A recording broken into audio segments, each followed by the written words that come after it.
Ma'am एक सवाल है ma'am, why do 90% of the traders lose money in the stock market?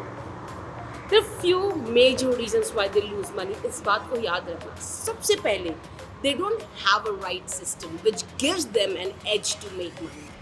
Number two, they do not have a proper risk management plan.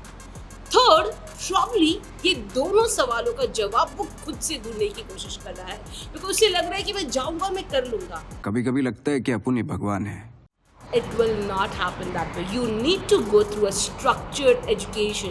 Somebody who has traded this market for a long time, learn from their experience so that you don't have to go through that grind and you get this system ready to trade. So अगर आप इन चीज़ों को किसी experts के साथ या किसी pro traders के साथ जो कई सालों से trade कर रहा है, learn from them so that you get right system and right risk management strategy to start off with.